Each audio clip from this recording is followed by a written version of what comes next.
Hindi mahulugang karayom sa dami ng tao ang sapa ng buhay na matatagpuan sa Barrio Santa Ines. Maraming may sakit ang nakapila na may malalaking trapal na nagsisilbing bubong para sa mga tao.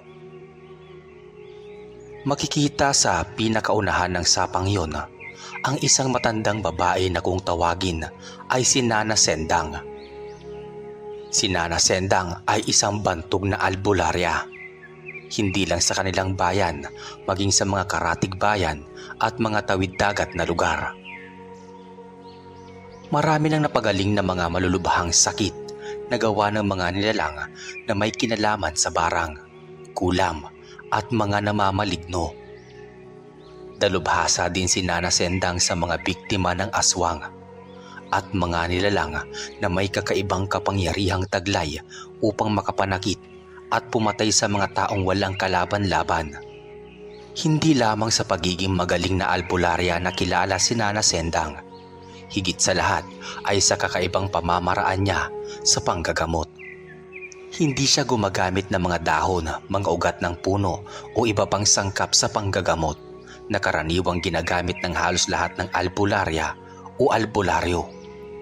Sapat na sa kanya ang tubig sa sapa upang mapagaling ang mga pasyente. Kaya naman, parang laging fiesta sa sapang iyon. Dahil halos araw-araw ay may dumarating na mga pasyente na nagmula pa, ang karamihan sa malalayong lugar.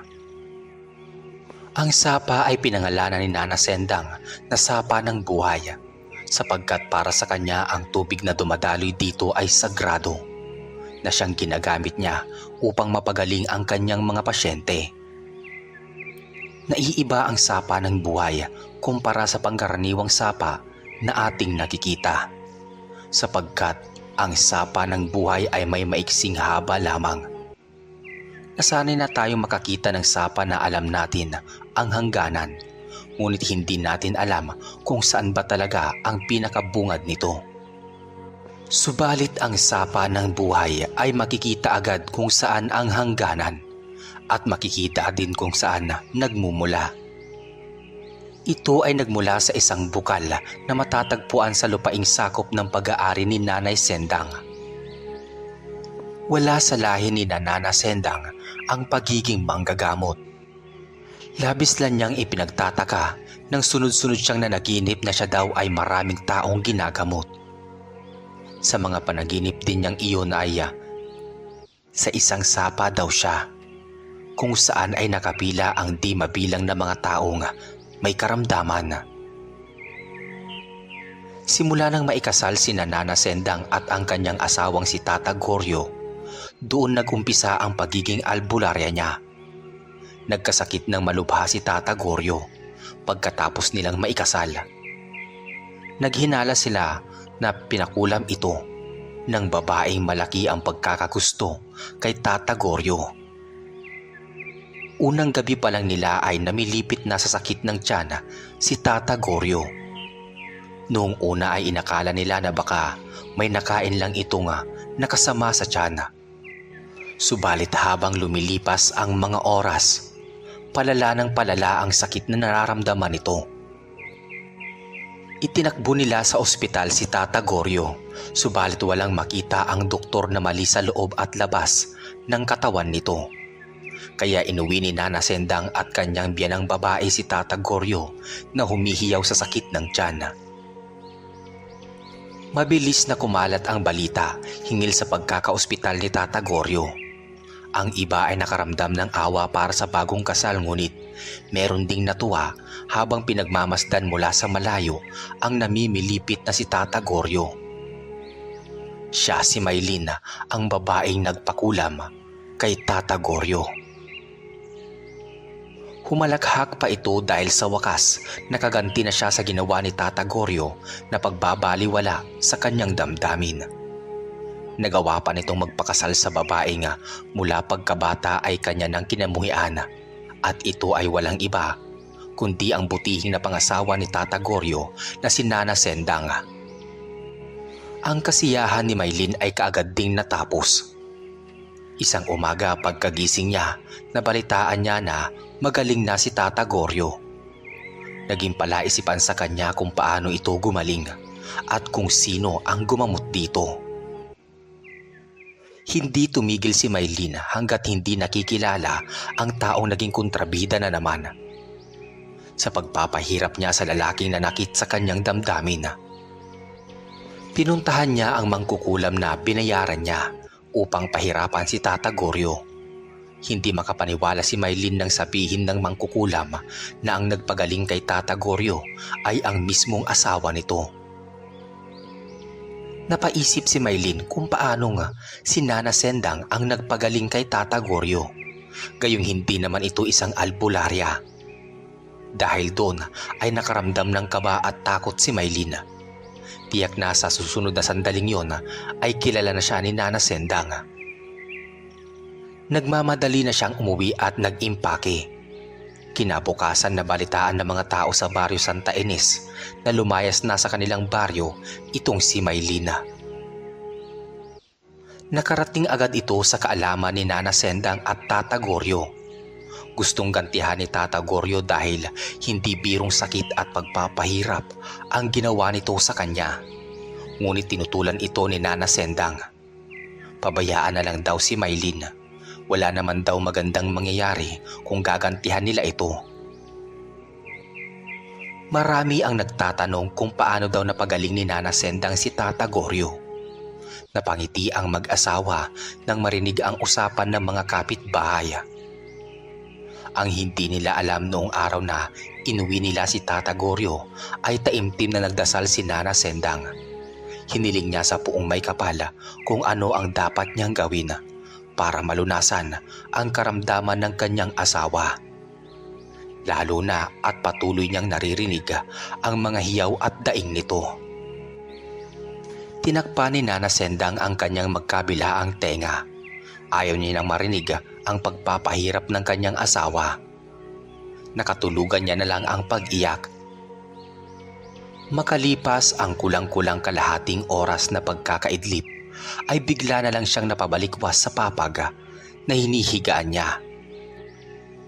Nanaginip na naman siya at ayon sa panaginip niya, may narinig siyang boses ng mahiwagang lalaki. Sinabi nito na gamitin daw niya ang tubig sa sapa na sakop ng lupaing pagmamay-ari niya upang gamutin ang sakit ng kanyang asawang si Tata Goryo. Nagmamadaling tumayo si Nana Sendang. Mula sa kanila ay may ilang minuto ding lakarin papuntang sapa. Sinilip niya si Tata Goryo na noon ay tulog na. Ngunit bakas sa mukha nito ang matinding hirap na pinagdaraanan. Lumapit si Nana Sendang sa asawa. Masuyong hinaplos ang humpak na mukha. Pagkatapos ay pinunasan ang nangingilid na luha sa kanyang mga mata. "Hayaan mo, asawa ko. Gagawin ko ang lahat, gumaling ka lang. Pangako yan. Pagagalingin kita." Bulong ni Nana Sendang kay Tata Goryo. Nagmamadali na siyang lumabas ng bahay. Pupuntahan niya ang kanyang mga biyanan. Kinabukasan, pagputok pa lang ng araw, sinamantala ni Nana Sendang at kanyang mga biyanan na hindi umaatake ang sakit ni Tata Goryo. Magkakatulong nilang dinala si Tata Goryo sa sapa. Tago ang sapa na yun at walang gaanong napapadaan dahil sakop na yun ng lupaing pag-aari ni Nana Sendang. Sinalubong sila ng malamig na tubig nang sumayad ang kanilang mga paa sa sapa. Napakalinaw ng tubig ang dumadaloy sa katamtamang laki ng sapa. Kitang-kita ang mga suso na gumagapang sa batuhan, maging ang maliliit na isda at hipon na malayang lumalangoy sa kalmadong tubig. Inilagay nila ang isang bangko na gawa sa kahoy sa gitna ng sapa. Pagkatapos ay dahan-dahan nilang pinaupo si Tata Goryo habang sumasayad ang dalawang paa nito sa tubig. Sumalampak sa tubig si Nana Sendang. Hinagod ang mga daliri sa paa ng asawa. Naguguluhan naman si Tata Goryo sa ginagawa ni Nana Sendang. Panay tanong nito kung bakit sila pumunta doon at ano ang ginagawa nito sa kanya. Subalit tikom ang bibig ni Nana Sendang sa mga sandaling yun. Pumikit ito ng matagal at pilit na inaalala ang laman ng kanyang huling panaginip. Sinabi ng boses ng isang mahiwagang lalaki kung ano ang dapat gawin sa pasyente habang ginagamot ito sa pamamagitan ng tubig sapa. Makalipas ang ilang sandali, iminulat ni Nana Sendang ang mga mata. Nasulyapan niya ang kanyang biyanang lalaki at babae na pinagmamasdan ang ginagawa niya. Kusang bumuka ang bibig ni Nana Sendang na malaya na lang niya na may sinasampit na siyang mga salita. Humingi din siya ng gabay sa espiritu ng sapa. Nakaramdam ng kakaibang lamig sa buong katawan si Nana Sendang. Animoy pinasok ang katawan niya ng malamig na hangin. Hinimas-himas ni Nana Sendang ang tiyan ni Tata Goryo habang nagre-ritwala. Pakiramdam niya ay sumisikip ang kanyang paghinga hanggang sa nakaramdam na siya ng pananakit ng kalamnan. Samantala, nakaramdam ng kaginhawaan si Tata Goryo. Ang dating madalas na pag-atake ng sakit ng kanyang tiyan ay tila napawi na. Ilang sandali pa ay unti-unti nang binabasa ng mga kamay ni Nana Sendang ang ulo ni Tata Goryo. Patuloy pa rin ito sa pagbulong habang nakapikit. Ilang sandali pa ang lumipas. Tumagagtag ang pawis sa noo ni Nana Sendang, kasabay ng panghuling ritual sa kanyang ginagawa ay ang pag-alon ng tubig na dumadaloy sa unahan ng sapa. Nanlaki ang mga mata ni Tata Goryo at kanyang mga magulang hanggang sa nakaramdam ng matinding pananakit ng lalamunan si Nana Sendang. Yung pakiramdam na para siyang nabibilaukan. Hinawakan ni Tata Goryo ng mahigpit ang kamay ni Nana Sendang hanggang bigla na lang dumuwala si Nana Sendang. Noong una ay hirap na hirap ito. Parang may inilalabas itong pilit sa kanyang lalamunan. Napatras ang biyanan ni Nana Sendang nang mula sa nakabukas niyang bibig ay lumabas. Lumabas ang isang patay na sisiwa. Takot na inihagis ito ni Nana Sendang sa tubig. Dahan-dahan siyang tumayo at mahigpit na niyakap ang asawa. Nawala bigla ang sakit ng tiyan na nararamdaman ni Nana Sendang. Nagmumog siya ng tubig sapa, saka inayos ang kanyang sarili. Tila nagdahilan lang ang sakit ng tiyan ni Tata Goryo. Ganon din ang tiyan ni Nana Sendang. Humagulgul ng iyak ang kanyang biyanang babae. Nagpasalamat ito sa ginawang pagpapagaling ng manugang sa kanyang anak na si Tata Goryo. Wala silang kamalay-malay, mula sa isang sulok ng sapa ay may nagbabagang mga mata na nakakita ng pangyayari. Masayang umuwi sa kanilang bahay sina Nana Sendang, Tata Goryo at kanyang mga biyanan. Nang makita ng mga kababaryo nila na maayos na ang pakiramdam at masigla na si Tata Goryo, ay umugong ang bulong-bulungan na si Nana Sendang daw ang nagpagaling sa kanyang asawa. Hanggang kumalat na ang balita, hindi lang sa kanilang baryo, maging sa pinaka-bayan nila at mga karatig bayan pa. Magmula noon ay may mga pasyente nang dumarating sa bahay ni Nana Sendang at Tata Goryo. Maging si Nana Sendang ay hindi niya maintindihan ang kanyang sarili kung paano siya naging albularya. Ang boses na naririnig niya sa kanyang panaginip ang nagbibigay kasagutan sa kanyang mga katanungan. Isang gabi, nanaginip na naman siya. Tulad ng mga naunang panaginip niya, palaging boses lang ng lalaki ang kanyang naririnig. Ni minsan hindi niya ito nakita pa. Napakalinaw ng pagkakasabi nito sa kanya. Ang pagpapagaling niya sa mga taong may sakit ay isang misyon sa mundong ibabaw. Piling-pili lang daw ang nabibigyan ng pagkakataon na makapanggamot at makatulong sa kapwa. Lalo pa at ang pamamaraan niya ay naiiba sa lahat, sapagkat ang ginagamit niyang panggamot ay tubig na nagmumula sa sapa. Naluha si Lola Sendang nang maalala ang tagpong yon sa kanyang buhay. ang pagkakaroon ng kapangyarihan upang makapagpagaling ng mga taong may sakit. Hinihili niya na sana balang araw ay makilala niya ang sino mang nagkaloob sa kanya ng kapangyarihang yun. Isang umaga, may matandang lalaking ginagamot si Nana Sendang. Nasa sapa sila at ang lalaki ay nakaupo sa malapad na bato. Sadyang pinapantay ang bato para sa mga pasyente. Nakalubog sa tubig ang mga paang namamaga ng matanda. Sinarado ni Nana Sendang ang malaking telang nakapalibot sa malaking bato na kinauupuan ng matandang lalaki. Pinalagay niya ang tela para maging harang at magkaroon ng pribadong sandali kapag nag-uumpisa na siyang magrituala. Ayaw niyang may makakita sa kung anong ginagawa niya. Sa paghipo pa lang ni Nana Sendang sa paa ng matanda, ay biglang humiyaw na ito ng sobrang sakit. Nangingitim na ang mga kuko nito sa paa. Nalaman agad ni Nana Sendang kung ano ang nangyari. Kinulam ito ng isang matandang lalaki dahil pinag-aawayan ng mga ito ang hangganan ng lupa na pag-aari ng dalawang matanda. Kinulam ang matanda sa pamamagitan ng pag-ihaw sa lupa na tinapaktapakan nito. Kaya nangingitim ang mga paa nito. Mabuti na lang ho at naagapan ninyong pumunta agad dito. Dahil kung hindi, tulad ng inihaw na lupa ay matututong ito hanggang sa maging uling na lang. Kagaya din ng inihaw na kamote sa sobrang baga.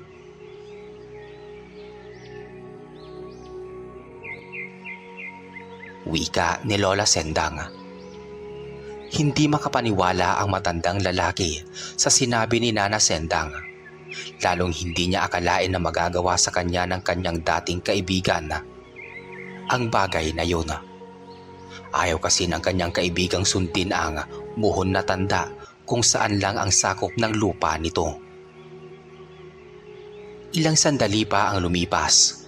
Kumuyom ang mga kamay ni Nana Sendang at iniabot sa matanda. Agad namang sinalo ng matanda ang inakala niya ay may ibibigay sa kanya si Nana Sendang.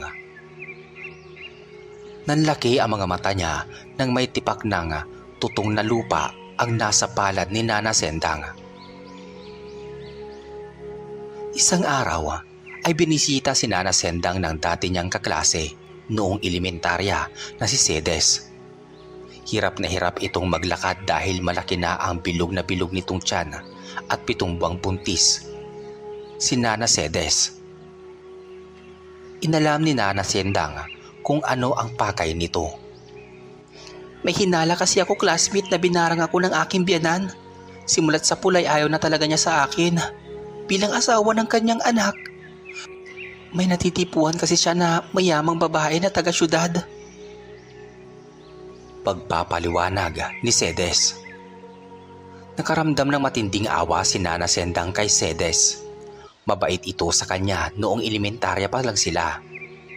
Tahimik lang na estudyante si Sedes, subalit mabait ito sa kanilang klase. Pinapasok ni Nana Sendang si Sedes sa loob ng bahay. Niyaya muna niya itong kumain. Mukhang gutom na ito sa layo ng nilakad papunta sa bahay niya. Dumating si Tata Goryo na noon ay tuluyan ng gumaling. Naawa din ito nang makita ang bisita ng kanyang asawa. At nang malaman na ito ay magpapagamot, inasikaso agad ni Tata Goryo ang pwesto sa sapa ng buhay, kung saan ay magaganap ang pakikipagtagisan ng galing ni Nana Sendang sa tao o kaibigang uri ng nilalang na may kagagawan ng pagpapahirap ni Sedes. Pagkatapos nilang kumain ay niyaya ni Nana Sendang si Sedes na pumunta na sa sapa. Laking pagtataka ni Sedes kung bakit kailangan siyang dalhin sa sapa ni Nana Sendang. Naabutan nila doon si Tata Goryo na kakatapos lang linisan ang upuang bato. Kakaupo pa lang ni Sedes sa ibabaw ng malapad na bato nang bigla na namang sabay-sabay na sumakit ang kanyang ulo, tiyan at mga binti. Nagtatakip din siya ng magkabilaang tenga. Ibinaba ni Nana Sendang ang namimintong na paa ni Sedes sa tubig sapa. Nakaramdam ng panandali ang kaginhawaan si Sedes. Pakiramdam niya na nuot sa ugat ng kanyang mga paa ang maligamgam na tubig na dumadaloy sa sapa. Kasalukuyang nagre-ritual si Nana Sendang habang hawak ang mga paa ni Sedes nang bigla itong sumigaw. Naglabasan ang mga naglalakihang ugat ni Sedes sa leeg at sintido. Sumakit na naman daw ng husto ang kanyang tiyan, kasabay ng huni ng tila mga bubuyog sa kanyang magkabilaang tenga. Hinawakan ni Nana Sendang ang dalawang hinliliit ni Sedes. Pinagpantay ito at nang makita na hindi pantay, alam na ni Nana Sendang na nakikipaglaban sa kanya ang salarina. Tinatawag kita. Ikaw na tampalasan at duwag. Huwag kang magtago sa saya ng biktima mo. Lumabas ka at magpakilala. Madiing sigaw ni Nana Sendang. Nakapikit si Nana Sendang at nagsambit ng mga Latinong dasal. Mga Latinong dasal na albularya at mga aswang lang ang nakakaunawa. Hawak-hawak pa rin ni Nana Sendang ang mga kamay ni Sedes. Nang mga sandaling yun, ramdam na rin ni Nana Sendang ang malamig na pawis ni Sedes. Biglang nanlisik ang mga mata ni Sedes habang nakatitig sa mga mata ni Lola Sendang. Hindi nagpaapekto si Nana Sendang, bagkus ay nakipagtitigan pa siya kay Sedes. Ramdam na ramdam ni Nana Sendang ang takot na lumulukob sa puso ni Sedes. Subalit sa mga mata nito ay nagsusumigaw ang matinding galit. Kinokontrol ang katawan at isip ni Sedes nang bumarang dito. Muling namilipit sa matinding sakit si Sedes hanggang bigla na lang itong nahimatay. Mabuti na lang nahawakan agad ni Tata Goryo ang balikat ni Sedes. Tumingin sa paligid si Nana Sendang. May pakiramdam siya na nasa paligid ang sugo ng mambabarang na nambabarang kay Sedes. Ilang sandali pa ang lumipas, may narinig siyang huni ng isang bubuyog. Madali niyang nakita ang kulay itim na bubuyog na aali-aligid sa kanila. Pinagmasdang mabuti ni Nana Sendang ang galaw ng bubuyog. Kumikislap ang mga mata nito, kaya batid niya na hindi pangkaraniwang bubuyog ang kanyang nakita. Nagpatay mali siya muna si Nana Sendang para hindi maghinala ang bubuyog na alam niya ang presensya nito. Hindi man nakatingin sa bubuyog si Nana Sendang, malakas naman ang kanyang pakiramdam. Alam niya kung saan banda naroon ang mabagsik na bubuyog. Ilang sandali pa ang lumipas, napatitig si Nana Sendang kay Tata Goryo na nakamasid din sa kanya. Maya-maya pa, unti-unti nang nagkakamalay si Sedes. Biglang may dumapo sa braso nito, subalit mas mabilis ang kamay ni Nana Sendang. Nahuli niya ang bubuyog at mabilis na nailagay sa isang supot na may lamang bimpo ni Sedes. Itinali ni Nana Sendang ang dulo ng supot upang hindi makawala ang bubuyog. Nang tuluyan nang magkamalay si Sedes ay tila naduduwal itong yumuko sa tubig. Kitang-kita ni Nana Sedes at Tata Goryo na may iniluwa si Sedes na ilang pirasong pako. Sumunod ay ang buhangin at bubog. Hindi makapaniwala si Sedes na naipasok ng kanyang biyanang mambabarang ang mga yun sa katawan niya. Sa kabila ng batid nito na siya ay nagdadalang tao. Hinimas-himas ni Nana Sendang ang likod ni Sedes. Namalayan na lang niya na umiiyak na ito. Umiiyak dahil sa labis na sama ng loob sa sariling biyanan. Walang puso ang matandang yun. Dapat sa kanya ibalik ang kanyang ginawa sa akin. Marunong ka rin bang mambarang, classmate? Tanong ni Sedes kay Nana Sendang. Napailing si Nana Sendang. Alam niyang puno ng galit ang puso ni Sedes, kaya naman pinangaralan niya ito. Sinabi ni Nana Sendang sa kanya na, classmate. Ang misyon ko sa mundong ito ay magpagaling ng mga may sakit, hindi para gumawa ng ikakasakit ng aking kapwa. Naunawaan kita kung nangingibabaw ang galit sa puso mo. Subalit palagi mong tatandaan na walang maling gawain ang maitatama ng isa pang pagkakamali.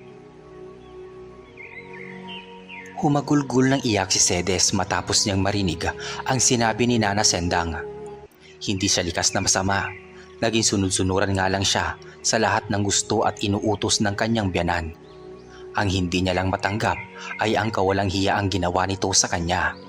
Kahit alam ng kanyang biyanan na dinadala niya ang sarili nitong apo. Nang makabalik sila sa bahay ni Nana Sendang, binigyan ng boteng tubig na mula sa sapa ang kanyang classmate na si Cedes. Ganon palagi ang kanyang ginagawa sa lahat ng pasyente niya nga nagpapagaling sa kanya. Lahat ay umuuwi na may dalang tubig na nagmula pa sa sapa ng buhay. Napagod ng husto si Nana Sendang ng araw na yun. Lingid sa kaalaman ng kanyang asawa, iba na rin ang pakiramdam niya. May hinala siya na binabalikan siya ng mambabarang na nanakit kay Cedes. May kakaiba ng sakit siyang nararamdaman. Nagalit marahil ang mambabarang sa ginawa niyang pagtanggal sa katawan ni Cedes ng mga bagay na kanyang inilagay. Hinintay muna ni Nana Sendang na makatulog si Tata Goryo bago siya nagmadaling lumabas ng kanilang bahay. Pupunta siya sa sapa kahit na 10 oras na ng gabi. Kailangan niyang malaman kung bakit ganun na lang kasama ang kanyang pakiramdam. Sumasakit ng sobra ang kanyang mga daliri at mga paa. Dahil madilim ang gabing yon, nagdala siya ng maliit na gasera. Lakad, hinto ang kanyang ginawa. Kailangan niyang makarating sa sapa bago pa mahuli ang lahat. Habang nasa daan, naramdaman ni Lola Sendang ang pag-init ng kanyang pakiramdam. May mga kaluskos sa paligid na ayaw lang niyang pansinin. Ganun naman talaga ang mga nararanasan niya simula nang matuto siyang manggamot. Marami ng mga espiritu, engkanto at mga nilalang na hindi pangkaraniwan ang kanyang naririnig. Minsan nagpapakita din ito sa kanya. Nung una ay natatakot pa si Nana Sendang sa kanyang mga nakikita at naririnig na kakaiba sa kanyang paligid. Subalit nang lumaon ay kinasanayan na niya ang mga ito. Sa wakas narating na rin ni Nana Sendang ang sapa. Tila sabik na sabik ang mga paa niyang lumusong. Nakaramdam siya ng kaginhawaan subalit ng mga sumunod na minuto ay bumalik na naman ang masakit na bahagi ng kanyang katawan. Tila lumala pa ito ng husto. Inilapag ni Nana Sendang ang gasera sa malapad na bato. Pagkatapos ay taimtim siyang nagrituala. Makalipas ang ilang sandali, napapitlag si Nana Sendang nang marinig na naman ang isang pamilyar na boses. Makinig ka, Sendang. Ilublob mo ang buo mong katawan sa tubig. Makikita mo ang sagot sa mga katanungan sa iyong isipan. Sundin mo lahat ng sasabihin ko. Wika ng mahiwagang boses. Nagpalingalinga si Nana Sendang sa paligid. Nagbabakasakali na masilayan ang nagmamay-ari ng boses. Subalit ni anino nito ay hindi niya nakita. Namalayan na lang ni Nana Sendang na inilublob na niya ang kanyang katawan sa tubig. Habang nasa ilalim ng tubig ang katawan niya, tila nag-iba ang kanyang lugar na kinalalagyan. Nasa isang malaking kuweba na si Nana Sendang kung saan ay madilim at maraming paniki na nagliliparan. Dahan-dahan siyang pumasok sa bukana ng kuweba. Mabilis ang pangyayari sa isang kisap mata.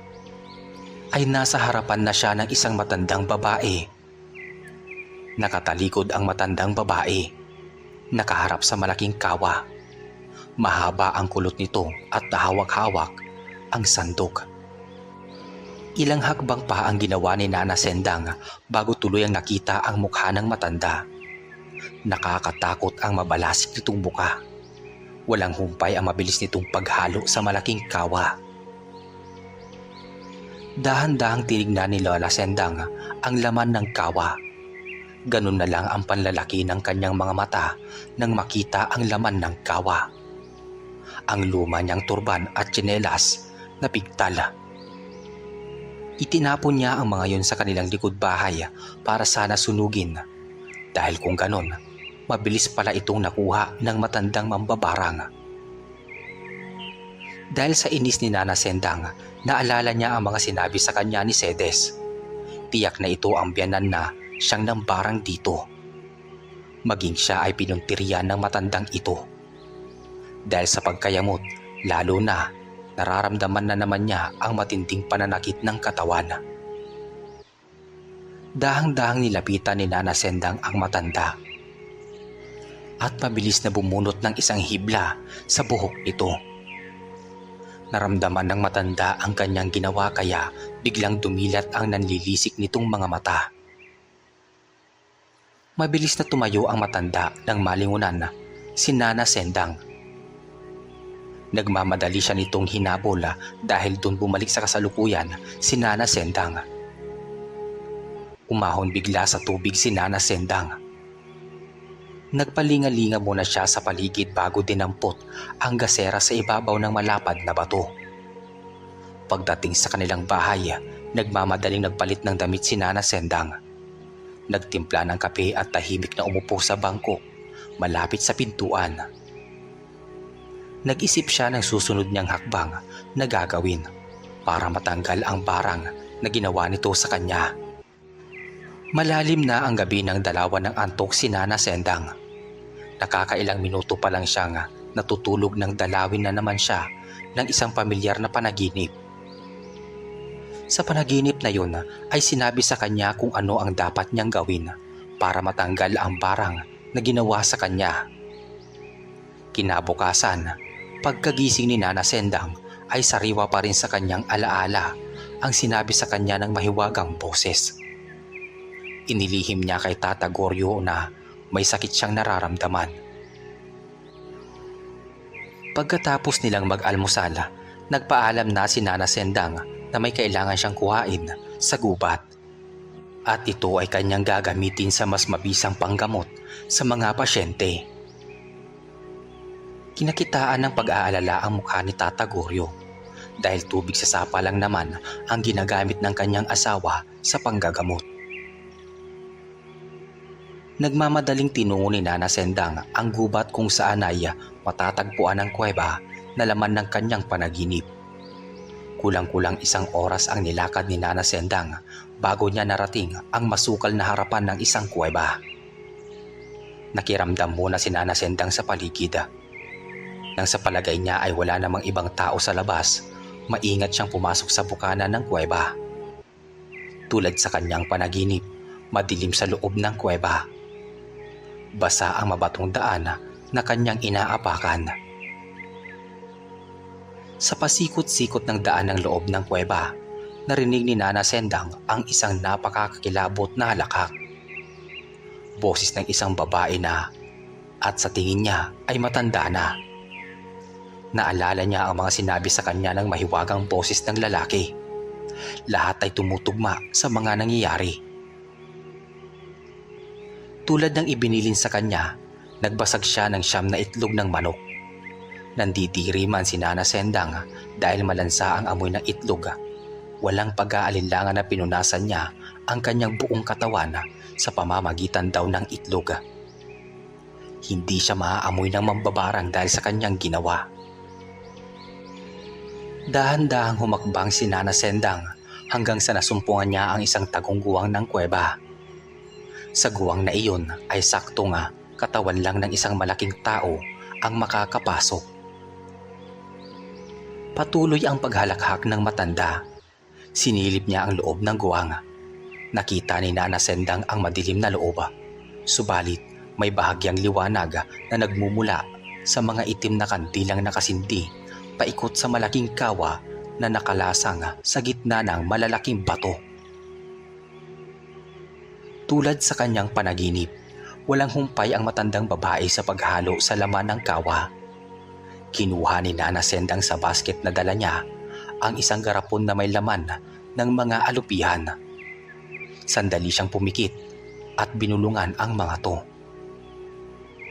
Pinakawala ni Nana Sendang ang 9 na alupihan na laman ng garapon. Sumunod siyang pumasok sa malaking guwang at gumapang papunta sa paanan ng mambabarang. Nang makapwesto na siya, ay tahimik na nagmasid sa mga susunod na mangyayari si Nana Sendang. Pakanta-kanta ang matanda na mambabarang. Pakanta-kanta pa ang matandang mambabarang. Maya-maya pa, nalanghap ni Nana Sendang ang mabahong amoy na sangkap na niluluto ng mambabarang. Makalipas ang ilang sandali, sunod-sunod na hiyaw ang kanyang narinig. Halos magkandahulog na sa inuupo ang malaking bato ang matandang babae. Marahil ay pinapapak na ito ng mga alupihan na kanyang inutusan. Pagkakataon na ni Nana Sendang para salakayin ang mambabarang. Tumayo siya at mabilis na itinapon ang laman ng kawa. Galit na sumigaw ang matandang babae. Sinubukan pa nitong isalba ang laman ng kawa subalit tuluyan na itong itinaob ni Nana Sendang. Galit na hinarap ni Nana Sendang ang matanda. Walang takot niyang nilapitan at tinitigan ng mata sa mata. Binabalaan kita. Ikaw din ang nambarang sa manugang mong si Sedes, tama ba? Wala kang puso. Kahit alam mo nagdadalang tao ang manugang mo, nagawa mo pa rin itong saktan. Ngayon, ako naman ang pinupuntirya mo. Kapag hindi mo pa itigil ang kalokohan mo, pagsisisihan mo ito ng sobra dahil ibubulgar kita sa sarili mong anak. Upang sa ganon, kakamuhian ka niya habang buhay. Wika ni Nana Sendang. Nakita ni Nana Sendang ang labis na takot sa mga mata ng matandang mambabarang. Namimilipit pa rin ito sa sakit. Sa pamamagitan ng posporong dala ni Nana Sendang, nakita niya ang namamagang katawan nito dahil sa mga kagat ng alupihan. Habang nasa daan pa uwi, nagpasalamat si Nana Sendang sa tulong ng mahiwagang boses. Tuluyan na siyang gumaling, kaya naman napagpasyahan niya na magpasalamat sa kung sino man. Kung sino man ang may-ari ng mahiwagang boses. Nang makarating sa sapa ay tinumbok ni Nana Sendang ang pinakaunahan ng sapa, kung saan ay naroon ang bukal na pinagmumulan ng tubig na dumadaloy sa kabuuan ng sapa. Naupo si Nana Sendang sa isang malaking bato. Nagsalita siya para bang nasa harapan lang niya ang kanyang kausap. Maraming salamat po kung sino ka man na nagbigay sa akin ng misyong ito at siya ring gumabay para maging maayos ang lahat. Lahat ng hakbang na aking gagawin para tuluyang gumaling, tatanawin ko itong malaking utang na loob. Wika ni Nana Sendang. Napaiyak si Nana Sendang. Inilublob ang katawan sa tubig, tanda ng pagrespeto sa nangangalaga ng sapa. Dahil nakapagbigay na ng respeto at pasalamat, umahon na si Nana Sendang at plano niyang umuwi kaya humakbang na siya paalis. Pero biglang may narinig siyang nagsalita sa bandang likuran niya na kanyang ikinagulat. Boses ito ng pamilyar na tinig na palagi niyang napapanaginipan. Maya-maya pa dahan-dahang lumingon si Nana Sendang. Isang matangkad na lalaki na may maputlang balat ang kanyang nasa harapan. Napatras sa takot si Nana Sendang dahil halos sumahid sa tubig ang mahaba nitong puting balbas. Ganon din ang buhok na nakapusod. Dahan-dahang namang naupo ang lalaki, kaya kitang-kita niya ang nagbabaga nitong mga mata. Seryoso itong nakatitig sa kanya. Mula sa pagiging seryosong reaksyon ng mukha ng lalaki, bahagya itong ngumiti sa kanya, dahilan para makita niya ang kulay itim nitong mga ngipin. Sa wakas, dumating na ang tamang panahon para makilala natin ang bawat isa. Isa akong engkanto na tagapagbantay ng sagradong sapa na ito. Magmula pa sa sinaunang panahon, ang sapang ito ay binabasbasan ng aming nununo na si Apolonio Sibagno. Hindi lang mga tulad ninyong mortal ang nakikinabang dito. Ginagamit namin pandilig sa mga halamang gamot ang tubig na nagmumula rito. Kaya naman may kakayahang magpagaling ang dumadaloy na tubig dito. Ikaw ang napili namin na bigyan ng kapangyarihan dahil nakita namin na may malasakit ka at pagmamahal sa sapang ito. Sa oras ng may kailangan ka, pumunta ka lang dito at tawagin ang pangalan ko. Ako si Apolonyong Banagno, ang apo ni Apolonyong Sibagno. Tanggapin mo ang kwintas na ito. Tanda na ikaw ay isang sugo. Darating ang panahon na makakatanggap ka ng gantimpala. Mahabang paliwanag ng mahiwagang lalaki na nagngangalang Apolonyong Banagno.